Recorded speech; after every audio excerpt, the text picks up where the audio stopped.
last night. Were there any peculiarities? Usual crowd. Regular punters, nothing really. Were no strangers? A few Arabs. It's a good night. Nothing unusual. Nothing unusual, he says. Eric's been blown to smithereens, Colin's been carved up, and I've got a bomb in me casino, and you say nothing unusual? You know what I mean, Andy. Bargain. Meeting King George V dock now. He's put out a story the bomb in the car was a gas leak. Buy some time. Nice one. There was nothing unusual when I was in New York, was there? No, nothing at all. Or nothing alien?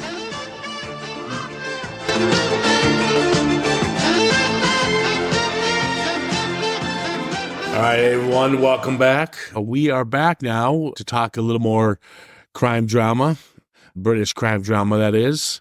We talked about Dead Man's Shoes, quite a pretty effective little outing there for the Shane Meadows and the crew.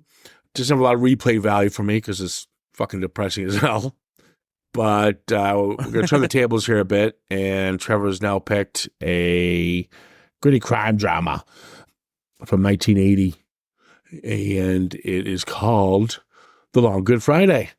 It's called that because it takes place on Good Friday, and it's a long day.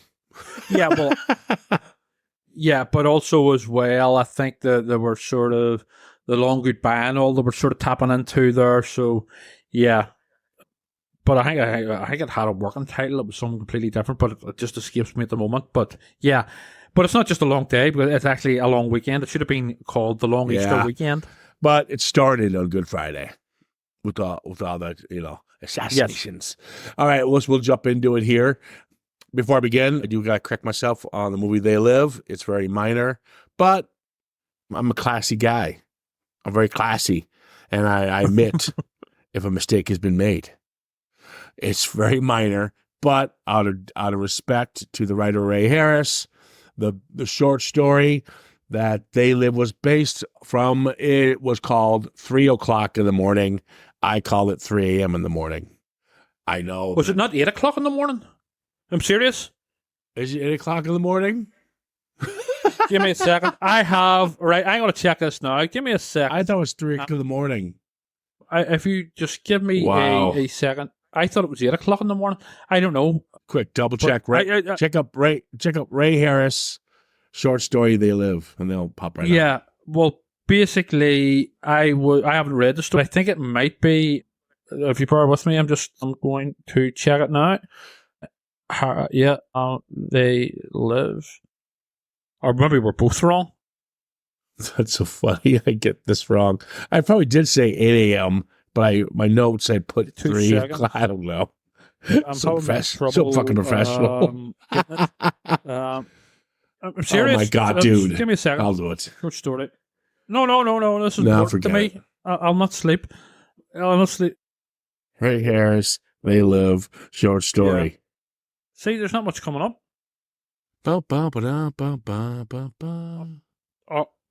o'clock in the morning. Yes, 8 o'clock in the morning. And it's Ray Nelson. 8 o'clock in the morning. Okay, it's 8. Okay, so I'm retracting the retraction. Ray Nelson, 8 o'clock in the morning. Yeah, so just give it's 8 o'clock in the morning. I think I said 8 a.m. in the morning or 3. I don't know. Who gives? Either way, I'm correcting it. I'm correcting the just name. In case, because yes, it's his work, and he certainly even though it's something minor, whether an o'clock or an a.m., it's still out of respect to the author. All right, let's dive back into the Long Good Friday. Long Good Friday is my first time watching it, so I like watching new stuff. There's a funny story about how they were concerned about Bob Hoskins' accent, and they dubbed him for the American side because they were concerned so the Americans wouldn't get his dialogue. And obviously he sued, yada, yada, yada. They decided not to do it. I'm glad they didn't. It's not fair to the actor, of course. But I got to say, I can see where they were coming from. Now, I've lived in the UK now for about, good 12 years here. And I've never had a problem with accents. I've adapted it, I think, quite well. but before anyone watches this, especially if you're stateside, I will say that it's kind of like subtitles with Bob Hoskins. Once you start reading the subtitles, you kind of forget you're reading them. So once you start just getting into the characters, his accent gets clearer and clearer. If that makes any sense what I'm saying. Perfectly, but here's the issue. It's not even so much, I don't think, the accent. There is a lot of Cockney slang used. So if you're not up to speed with Cockney slang, which is basically arguably a different, it's made up sort of slang words for regular words in the English language. So there's a fair bit of Cockney slang going on here too. I don't even, that could be it too, but Bob Hoskins in this character, he talks really fast, so all of his words blend. Yes. So that's where the problem, but you kind of adjust. You kind of start adjusting. Yeah, and you start adapting to it. So the first 10, 15 minutes is like, I have to turn this on. What's he fucking saying? Yeah. What's he saying? Fucking leave it out, you slag. Yeah. And I was like, he didn't sound anything like this when he was talking to Roger Rabbit. or when he was Super Mario. Yeah. Yeah, but trust me, go with it. Everyone else is fine. But for some reason, yeah, his sticks out. But I'm glad they didn't dub it. Like I said, it's not fair to the actor. Apparently they were going to dub it with a Midlands accent, which I suppose is a bit softer, but it wouldn't make any sense in terms of it's set in the East End Docklands. So, Yeah, but if it's going to a different market outside the UK, maybe that wouldn't matter. They would get away with it, yeah. Yeah, but out of respect to the actor, all good. And this is directed by a man called John McKenzie. I just looked him up. He's done a couple stuff I really enjoyed, including a Pierce Brosnan action film called Fourth Protocol, which is kind of a fun movie he did in the late 80s. We'll certainly get to our boy Pierce. And then he did a movie you guys know as Blue Heat. I know it as The Last of the Finest, which I really enjoyed. Last of the Finest starred a really cool ensemble of character actors, Jeff Fahey, Joe Pantoliano, but it had the great Bill Paxton and Brian Dennehy. I remember Blue Heat. Yeah. So as there was no one here. Yeah. Yeah. So you got, check those both. Those are, quite solid little films there. And he's kind of done his own thing. He's always been working, but never found the success as he did with this Long Good Friday. It's pretty well. I think he's done a bit of TV as well. Yeah, but like I said, he's like a lot of directors in the 80s. We talked about that with Peter Hyams and John Badham. They all still direct, but pretty much in TV now. But good on them This one here was actually originally made for TV. Then I believe it was the BBC got cold feet. I think it was made for the BBC. They got cold feet. They were going to edit it heavily anyway, because of the violence, the scenes of violence. But I think they got cold feet. Luke Grade, or was it Michael Grade, his son? I don't know. But anyway, because of the troubles were raging at the time, because they saw it as glorifying the IRA, which is bollocks, it's not.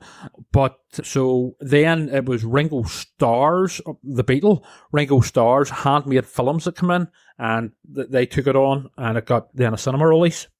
There you go. I didn't know that. It's like I said before we started this gritty crime drama. Gritty doesn't necessarily mean violent. It's the mood and the setting and the atmosphere of the film that makes it gritty.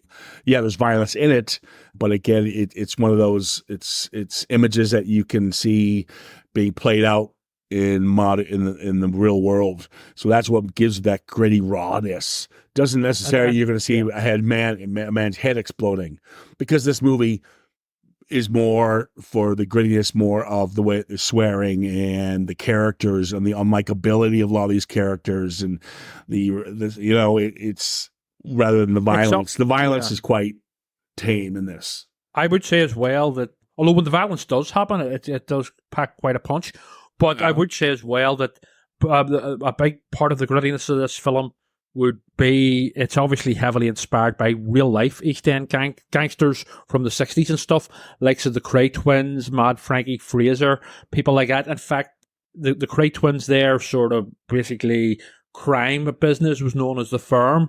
Here they're called, what is it they're called? It's something very like the Firm. It's not the business, but it's but the company or something like that. It's okay. But it's obviously a take on the firm. Yeah, I mean, like everything comes from something when it comes to a gritty crime drama. We talked about that with the French Connection, based on the real life of Popeye Doyle, The Warriors, based on real life gangs in New York during the 70s. That's kind of where the gritty crime drama really is. Okay, so we'll jump into this here. We've got Harold, Victoria, Colin, Phil, Jeff, Razors, Harris, Carol, and he's credited as the first Irishman, who's played by a very young Pierce Brosnan. Yes. Bob Hoskins, a very young Helen Mirren, Paul Freeman, Belloc, Alan Ford. It's so funny. You see Alan Ford. Now, anyone stateside or anyone outside the UK, you would know Alan Ford if you saw his face. Over here in the UK, he's kind of a household name. It's funny because he has like a one-off line here, and he's in the background in some of the scenes. But if you know Alan Ford over here, he is like, anytime you see his face, you think head mobster guy.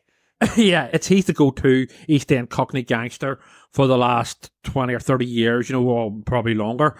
But yeah, he's also in American Werewolf in London. Yeah, that very small role. Yeah, he's in that. And then you had, I started Lock, Stock, and Two Smoking Barrel. Guy Ritchie uses him a lot. Yeah, he's in Snatch. Yeah. Yeah, so. Bricktop. So you have a lot of young cast in here of all up-and-comers, including Dexter Fletcher, which is a funny as hell cameo. I know. We'll get into that one. So we open up, we have this music, and I think it's hilarious. The music's so...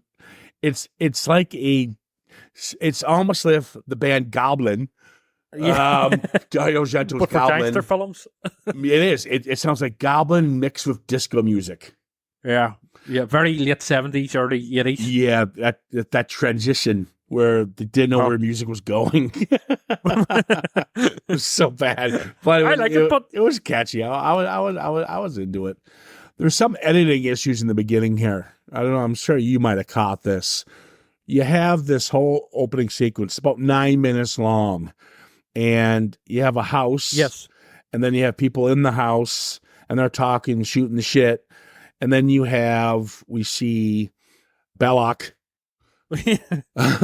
Colin. From Raiders. His name's Colin, but I'm going to call him Belloc.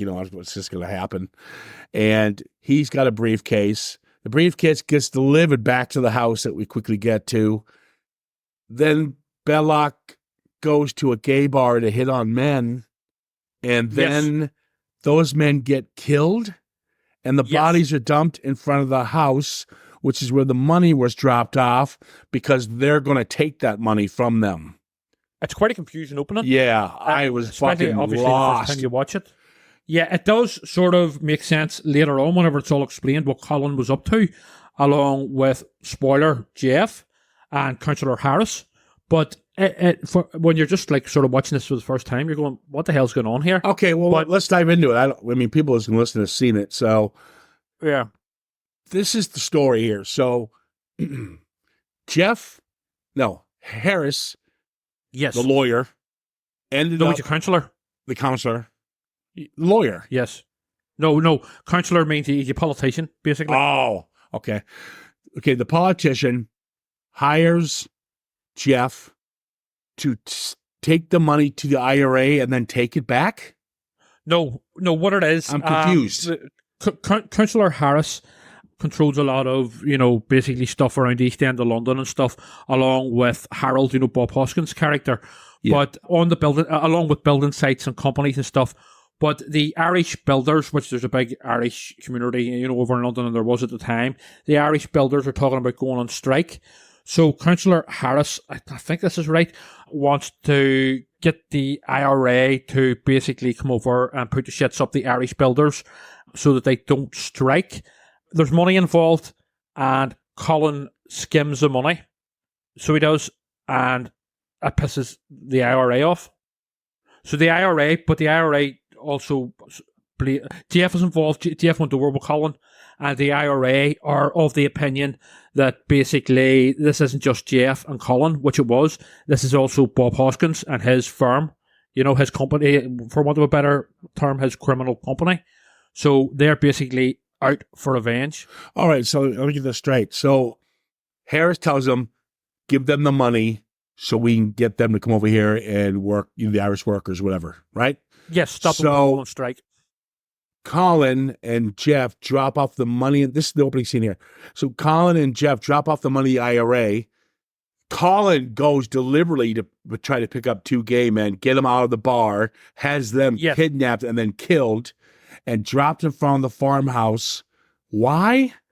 As far as I'm aware, the gay man, the young gay man, and the other ones in the bar, the IRA mistook them for basically cronies of Bob Hoskins and Colin and stuff.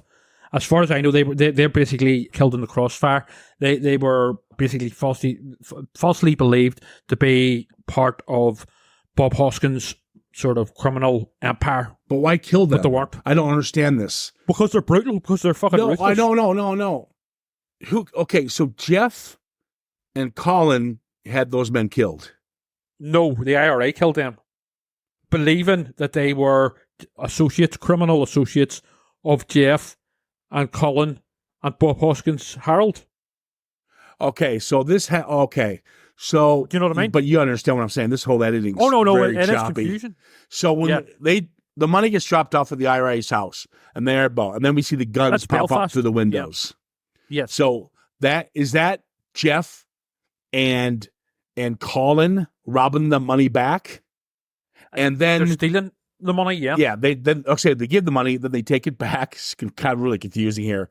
Then they go to the gay bar to set up 2 men, because when they walk out in front of, they're not setting them up. They're not setting up. Colin's just looking basically a fun time. Oh, so he is looking to hook up. He's not trying to set these men up. No. Colin was just looking to rip the IRA off.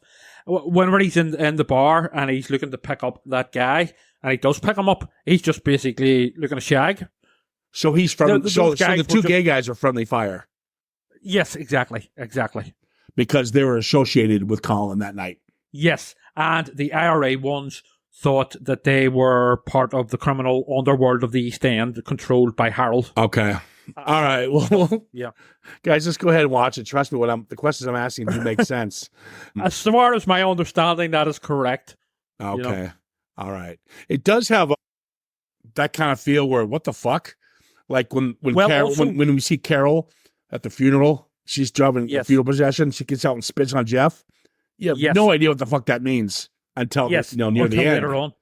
Because her husband was killed by the IRA in retaliation for them ripping off the money. Yes, and he was just a innocent driver. He did nothing wrong. Yes, exactly. He was the getaway driver. Okay. We'll kind of finalize that all what we just talked about, guys, in the last minute of the podcast. Fucking hell. All right, so Harold. Is Harold so I take it Harold's a guy trying to become clean. He's trying to go straight.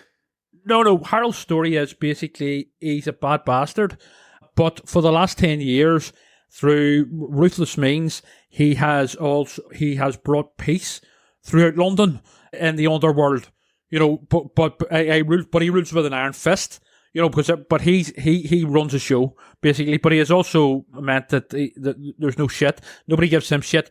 But also that's why the cops are also more than happy to go along with him, because he is basically making their lives a lot easier. He runs London. Yeah, basically. There's a lot of inconsistency with Harold, and the problem. As a character. Yes, what I mean is, he seems very professional, blah blah blah, and then he'll turn on a dime, but he won't turn on. He seems kind of like a pussy when it comes to people outside of his circle. But he'll slap Jeff around. He slaps the cop around. He'll easily pick on them. But when it comes to anybody he doesn't really know, he kind of cowards down a bit. So I didn't understand if he's really a bad guy, or I'm confused here. I think he's an old school East End gangster, because there's certain, it's a bit on the nose actually. Whenever he sees the kids and all in the street, and this is like a who's who of British character actors. Yes, we know. Yeah. There's so many of them. But anyway, there's a lot of things where he says, that used to be a nice neighborhood and stuff. So he's old school, like the Crays, apparently. Where it's it's old school. Look after your own and respect your neighborhood and respect your elders and stuff. It's all this here, and Okay. It's All right. basically nostalgia for a time that didn't exist. You know, people looked after each other. It's a working class thing. Yeah. So it is. Okay. You know. So Colin once Pierce Brosnan shows up in his little tight little Speedos, and then we have Fat Burt Reynolds. The guy looks just like a Fat Burt Reynolds. I call him Chubby Yes. Burt Reynolds. He is Pierce Brosnan and Chubby Burt Reynolds are the two Yes. Irish hitmen. That's And- the IRA, man. Yes. Yeah. And then you got Pierce, who's like, they're at the pool. He's like, yeah, huh? Yeah, I don't know I who found Pierce it better. is yet. And I was like, I'm not watching James Bond and Belloc. I can't. No disrespect to you, whatever lifestyle you want to live. I'm not watching Belloc and James Bond hit it in the shower. Luckily, it's a setup. They kill Belloc. Yeah. Well, he gets cut. So he gets in the swimming pool showers. Pretty quick. Yes. Pretty much a cameo. He probably had to leave because he was doing Raiders. That's it. He was too busy. Yeah, he was too busy being a Frenchman who was trying to double cross Indiana Jones instead of the IRA. Yeah. Well, yeah. He fucked over the IRA and he fucked over Indiana Jones. Well, he tried to fuck over James Bond, but James Bond was having none of it. He's so young. I know. Pierce Brosnan. Yeah. And Yeah. But guys, watch it when Pierce is kind of trying to put on the moves to Belloc because Belloc's swimming. And I say his name's Colin, not to confuse people. But who gives a fuck? But you'll see Chubby Burt Reynolds just leaning down, watching all this go down. And I started laughing. It's so funny. You got to check it out. Chubby Burt Reynolds. Yes. But these two guys. Bomb goes off as well. What was that? There's a bomb goes off as well in a separate incident. Yes. Well, we're not there yet, but since you brought it up. Wow, Trevor. I'm just keeping you right. 8 o'clock in the morning. So, fuck off. I retract the retraction. So, yeah. Some innocent bastard, Eric, gets blown up during Good Friday Mass, hence the title, because this is when these assassinations start happening on Good Friday. And it was meant for Harold's mom. Yes. No, I think it was meant for Harold. No, I think it was meant for Harold himself. Wasn't it? Again, it's not fully explained, but I was of the belief that it was for Harold himself. But he just he arranges for the driver to take his old mom back to the church, for mass. Yeah, I believe. I think there's the dialogue by Bob Hoskins. I think it was meant for Bob Hoskins, as was the later bomb in the bar. In the bar, yeah. Okay. Yeah. Mm-hmm. Okay. I like Parky. He's a pretty good character. He's the cop. He kind of gives them little tidbits. Yeah. Yes. But it's very much it. By the way, Bob Hoskins is fantastic in this. He's really believable as that type of sort of, basically thug. Yeah, but with delusions of being a businessman, I think the problem I have with the character is what I said. It's too inconsistent and sloppy he seems like a pretty good guy, and then he's sloppy, and then he's got emotions all over the place. And so I didn't know where to go with him. I didn't know if I wanted to like him or not. I think that's the genius of it, because he's like a fully rounded sort of human character where you are conflicted, because at one point he is sort of like good to his friends and all this here, and he is charismatic like so many of these big gangsters are, and but then other times he's like you see his human frailties. It's very well written and performed by Hoskins. He feels like a real fucking proper East End gangster. Okay. But also a human character. It plays a lot like Scorsese's early work, like Mean Streets. Yeah. It does have you're right, more of a British version of Goodfellas.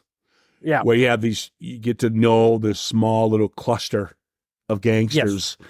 And you kind of like them. I liked his men. Him, I'm still, I mean, during this whole chaos, he's trying to merge with these two businessmen from the States. Who are mafia. Who are a lot wiser than he thinks. Because it does show that. Totally. And you have Victoria, who's pretty much probably smarter, to be honest with you, than Harold is. I was just about to say that. He's probably the smartest character out of them all, out of his whole sort of criminal underworld gang. Because she's the one that susses out Jeff as well. Yeah. That Jeff character was weird, but he was good in it. Oh, yeah.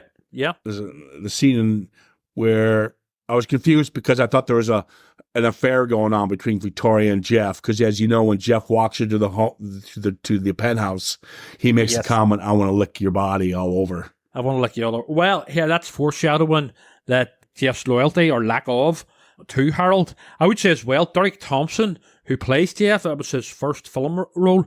He went to primary school with my own mother. He's now obviously very well known for the British soap set on a hospital Casualty. But yeah, he's from just down the road from me originally. So there you go. There's a bit of useless information for you. There you go. If anyone gets anything from this, that's what you take. So good actor. He's good in this for his first role. Now, when he tells Parky, "I need to know what's going on here," I got confused here. Parky gives him a name, which is his informant, and the informant knows everything. So, but he goes, "I trust my guy. I'll ask him." He goes, "No, you'll tell me who's your informant, and I'll give you a percentage of the sale, whatever." Yeah. And we find out that's Errol, who's Horace from Full Monty. Yeah, and also he played Denzel for many years in the classic British sitcom Only Fools and Horses. Oh, okay, yeah, I just recognize. I know that voice, and then you see him in Full Monty. He's the old dude, older the guy. Scouser voice. Yeah, he's obviously much younger than this. But so he cuts him quite a. So let me ask you this: Yes, you've got Razor who's got to cut down his face, right? And then Razor's the actor who plays him. Well, let me finish. So you got Razor's who's cut. Who he shows Enro all of his cuts, and he's got a razor face. You know, he's got that blade in his face. You know, he's got the scar. I can't say the fucking word scar. He's basically a Bond villain. Yeah, he's good. I actually like Razors. Well, the actor who plays him is Harry the Hatchet in Lock, Stock, and Two Smoking Barrels. Yeah, these guys all seem to work together, don't they? They all full circle. Yeah. Very small pool of actors. My point is, when he shows him all the wounds and on his face. Well, you can't miss the one on his face right there. Before he cuts Errol. Yes. Did Bob Hoskins do that to Razors? No, that's just, it's not explained, but it's just more, I think that's from a previous on-scene sort of skirmish, perhaps 10 years before, before they had peace in the East End gangland, you know? Okay. So that's just a previous scar because he's a bad bastard. All right, so he's been razored before. That's why it's called Razors. Yeah, he's been cut up, so he does that to other people now. Yes, well, it's, I think he would do it anyway because he's like bad bastard henchman. He's an evil bastard, but you wouldn't fuck with him. But basically, no, I think they were from previous skirmishes. I think he's very loyal, and it's proved in this that he's very loyal to Harold. When he talked about after they try to get information from Errol, who doesn't know anything. Yes. You see how young Dexter Flexter, he's one of the kids, and he gives him some money for watching the car. And he ended up directing, Rocket Man, and ghost directed Bohemian Rhapsody, and he's also an actor, obviously. So he's so young, but he still looks the same. I know he was quite a well-known child actor. I mean, not just for this, but for other things. But then he was in it like a kids show, a British kids show called Press Gang and stuff. And then he sort of made the transformation to being an adult actor, where he starred in Lock, Stock, and Two Smoking Barrels and the like. Yeah, I mean, I recognize him as an actor for it. I know he didn't do direct until later in his life, obviously. I didn't know he was a director until I was looking into this. Oh, yeah, no. He was nominated for Rocket Man, and he pretty much did all once Bryan Singer stepped away from the industry because of his troubles, his naughty time. He took over and directed Bohemian Rhapsody. Well, I didn't know that. Yeah. So I do think I don't know if it's meant to be funny, but with all this chaos going on, Victoria is trying to keep the peace so these two Americans don't see what's going on. And they go, "Oh, man, we're going to bring you to this great fucking blah, blah, blah. You're going to love the food." And then it blows up as they get there. I will have to admit, really bad timing for the IRA here. They keep missing. They're really missing the boat in these kills here. Yeah. So indeed. when it blows up, oh, sorry, mate. It was a fucking, it was a gas leak. And the two Americans are like, oh, okay. Well, I knew. And so when they're not stupid. When Victoria takes him aside, he goes, listen, I'll bring you to another restaurant. And the minute they get her alone, the two Americans going, we're not fucking stupid. What the fuck's going on here? Yeah, exactly. And Councillor Harris is there, and he's on the drink, and he's behaving. But then you sort of start to find clues that there's something going on between him and Jeff, which obviously there is. But let me ask you this then. The whole time you think Harris is the douche, but he's not, because he was there to help to do what he was supposed to do. It was Jeff and Colin that did the stealing, not Harris. Yes, Harris was a bit of a douche because he sort of did it, arranged it all behind Harold's back. But the real douches, the real bastards, as Councillor Harris says himself, were Jeff and Colin. Yes. Okay. Yeah. Yes. Yeah. Okay. Yeah. But the only bad thing is Harris went behind, but Harris meant well. Yes. He wasn't like the reason for all of this happening is because of Jeff and Colin and their greed and their sort of the betrayal of Harold. Okay. And then Parky is the one who then, after all the stuff goes down, the Americans have made this ends in 24 hours or we leave. Yes. Parky finally comes to Harold and tells him these aren't the guy. He was going to torture some guys, and they said, nah, this isn't them. There's a couple special guys, a special branch for the IRA that did this. Yes, that's the guys that they get in the abattoir and hang upside down. Yeah, but those guys weren't the ones who did it. No, they weren't. No, they were going to try to get something out of them, but Parky shows up and says, no, we found a bomb that didn't go off, and this bomb is made by a special branch of the IRA. And that's how they kind of know it wasn't these guys. And also with Jeff here as well, with the abattoir scene, Jeff, and he's obviously acting, he pretends to go psycho to like get information out of the guys hanging upside down. And they're like trying to calm. Goes, what's the matter with you, Jeff? Calm it down, and I'll fucking leave it out, you fucking slag. But that's when Jeff's only trying to cover for himself. So he is for something which we don't quite find out till later on.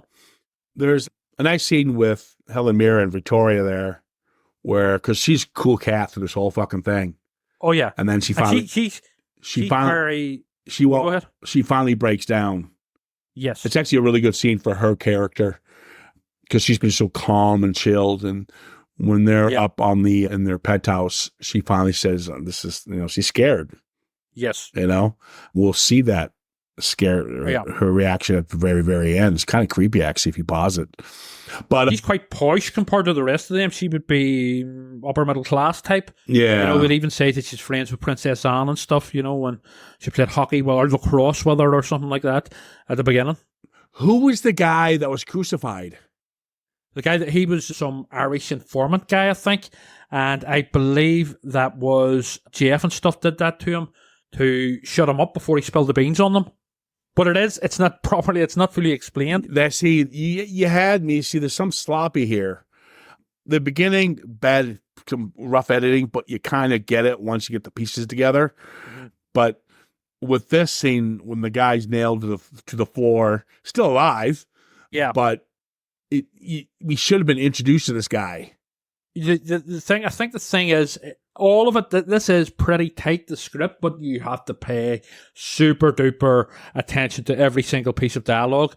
And if you're not from the East End of London, you have to really listen carefully, because those accents and all of the Cockney slang and stuff. So, yeah, but as far as I can gather, again, this sort of confused me as well, but as far as I can gather, he was an Irish guy that the reference earlier, and they basically, I believe it was Jeff got that done to him to basically shut him up so that he didn't spill the beans about Jeff to Harold. Okay, I never saw that. I was confused as hell on that whole thing. But then we see, this is where things come full circle. We finally meet the woman who spat on Jeff. We kind of didn't know what was going on there. Yes. Well, she's at the gravestone of her husband who was killed, who was just the innocent driver, who Jeff hired to bring Colin to the money drop or whatever it was in Belfast. Yes. And again, inconsistency, but you might be right. It might be one of this old boys take care of their own because he says, "I'll take care of you. I'll give you." Oh no, that's 100%. I'll give you £100 a week. What else do you need? Let's get you a better headstone. He actually feels sorry. He does feel sorry for this person. That's right. That's right. I'm still. I don't. What? You know. It's that old school. Because apparently the Krays, when they were alive, the Kray twins were quite popular in their own community because they looked after their own community and stuff. So this is a play on that, where you look after your own, the working class people of the East End, and sort of you keep your own sort of people right and stuff. And there's constant references to this throughout the film, but this is one of them where he says, "I'll keep you right." So there's this whole sort of loyalty amongst thieves, type thing. There's a certain loyalty amongst the underworld. I mean, they're bad bastards at the same time, but there's that certain sort of unwritten rules where you look after your dear old mom and stuff like that. So yes, that ties in with that where he's speaking to her and saying, "I'll keep you right. I'll pay you £100 a week or whatever." Yeah. I don't know. He's trying to almost play the Paulie character. Paul Sorvino played in Goodfellas, where he's kind of the head dude, very likable. Yeah, he's professional, but don't fuck with him. Yes, exactly, 100%. So maybe that's what he was trying to do. I don't. Yes, that's what it was. I just think Paul Sorvino would do it better. Yeah, but Bob Hoskins came first. I know, but okay, Paul Sorvino did it better. You kind of, I don't know. I wasn't intimidated by this guy, and you know what the problem is. I think, and you should be. You know what the problem is? Bob Hoskins' height or lack of it. He's too small. No, because you can have that Napoleon. Look at Joe Pesci. Well, yes, I know. But I think, who would be much more intimidating and would terrify me more? Razors. The henchman. Yeah, Razors. Yeah. He'd been pretty good. He's the real bad bastard. Yeah. Or an older version of Alan Ford who's in this. Yeah. Well, Alan Ford, I can't take it. Well, Alan Ford has appeared in, Knowing Me, Knowing You. It was an Alan Partridge sort of spoof chat show playing this a comedy sketch where he's sort of camped up almost the whole sort of Cockney geezer, because in Snatch, he's Bricktop, which is like a funny character. So, but yeah, no thanks, that Turkish, I'm fucking sweet enough, and Snatch. So, yeah. I do like when Harold finally loses it because he loves Jeff. Jeff's obviously, you can tell the whole film is his go-to, but he realizes Jeff's the one who's fucked him. He caused this. Not even Harris at this point. He obviously stabs him in the throat by accident. He loses it. It's not completely by accident. Yeah. And actually, it's the most gruesome death. It's brilliantly played by both actors, but especially Hoskins. Yeah, because he finally loses it, and Victoria and Razors, we got to take care of him. Yeah, to get him. Then the funky 80s, late 70s music when he's in the shower, realizing what he's done, and they're burning his clothes. The goblins are back. Goblins back with the theme. Yeah. My favorite scene is coming up, and it's the Derby scene when they're going to meet the IRA who they stole from. It was funny. There is a funny line where he goes, "What the fuck is going on here?" Yeah, how much was it? 5,000. This is all happening for 5,000 fucking pounds. Yeah, I know. He says, "What the?" Yeah. But I think there was a bit more, and there was a bit more betrayal going on there. Again, it's quite. There's a lot going on in the script, But it was more about controlling the region. They were basically looking to step in on Harold's ground. The IRA ones, they were looking to control London, not him. Take it from him. Basically. Well, here's the problem I had. I didn't really get that, and the problem I had, even though the Derby scene is fucking brutal and awesome, I do love because hey, well, where's the head the IRA guy? He's like, he's in this car. He just got to winning a Derby race. He's a stock car. We call it over stock car racing. We would call it here. Oh, okay. Yeah. So he's a stock car racer as well. It's just like, and then there's a random IRA sniper in the background watching over them with a gun. This is where I'm confused here. So they're going to pay him $60,000 instead of the $5,000. No, I know what was the setup. I saw the film. Yes, I know. Jesus, come on, man. So they're setting the IRA up. Yes. And the IRA are setting them up. Well, I don't think they're setting up. I think the sniper's just there to protect his boss. Yes, exactly. But then we see the doors kick open and they blow the shit out of the 2 IRA men. Razors and stuff, yeah. Yeah, and they fall and get run over by cars. It's pretty awesome. But here's what's stupid. This movie is kind of playing it smart pretty well, you know? It's a who's who. It's a murder mystery almost, you know? It is. It's got Goodfellas. It's got Scorsese qualities, Coppola qualities, a little Agatha Christie thrown in there. It's working for me. But this is where it kind of loses its footing a bit. How the fuck was he going to get out of this? You just killed a main man of the IRA and his boy. How do they think they were not going to get killed? I think they were there to basically put the fear up the IRA to kill their main man, what to do. By the way, did you notice Councillor Harris also gets shot in the crossfire by razors and stuff? But that's nothing. It was a little too fast. Yeah, it does a lot. Well, the violence does happen here. It happens very quick. Yeah. It's extreme, but it happens very quickly. Yeah.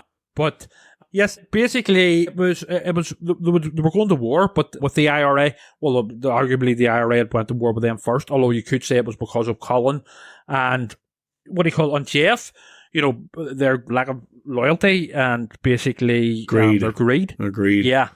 But essentially, this is Bob Hoskins as Harold's efforts of getting in and putting the fear up the IRA by saying, do not fuck with me. Because don't forget, he'd been doing this his whole life up to then, with anyone, including those boys on the other side, and the ones he hangs upside down in the abattoir.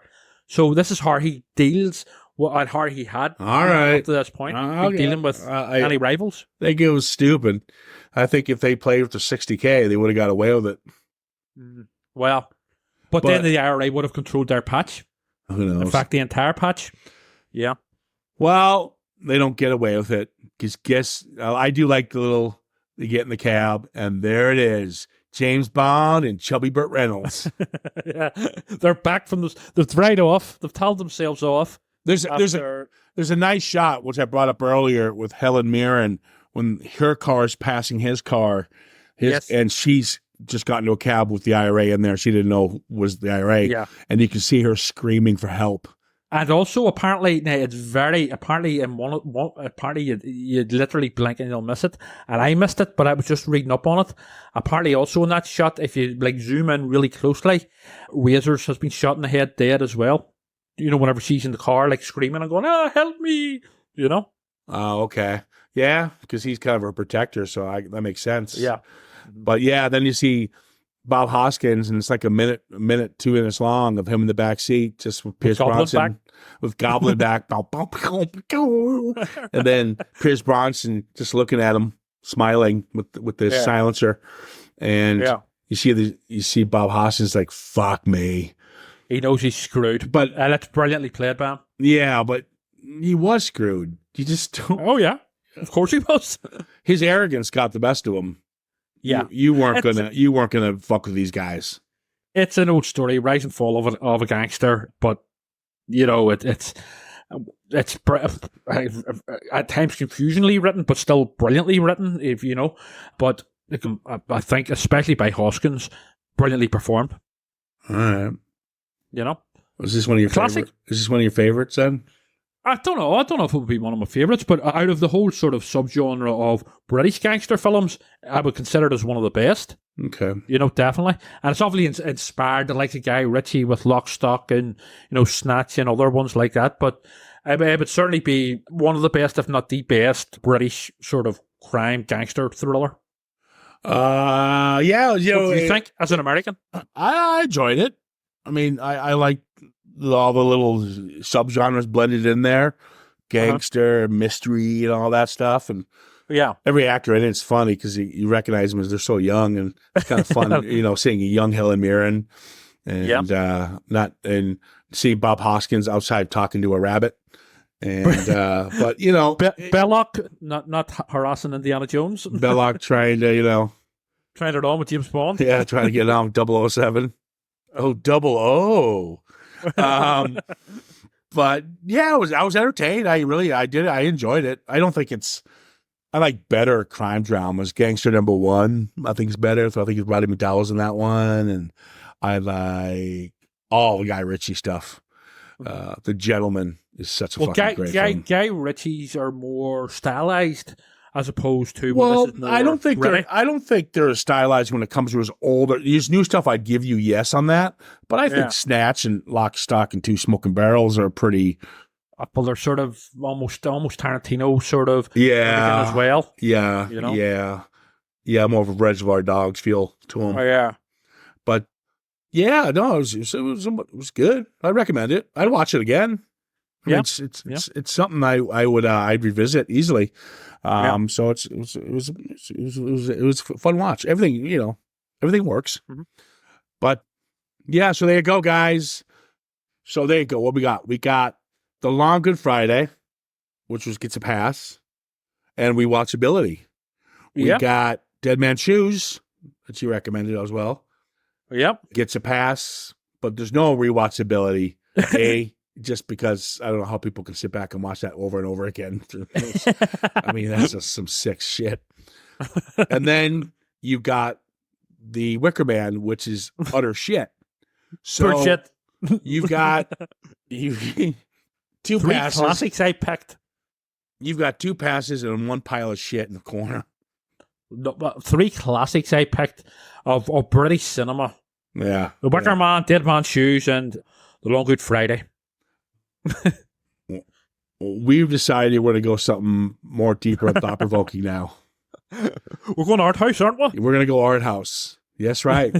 Citizen Frame's going art house cinema as we talk the Roadhouse trilogy. We're going to be talking Roadhouse, and yes, there's a sequel called Roadhouse: The Last Call. There you go. And then the new Roadhouse, which is actually getting decent reviews, but it's either you like it or you fucking hate it. Apparently, I haven't seen it yet, but I do know that Conor McGregor's performance in it has been getting rave reviews for all the wrong reasons. Yeah, I've seen it. But they'll be fun. So we're going to be doing the Roadhouse trilogy. Yeah.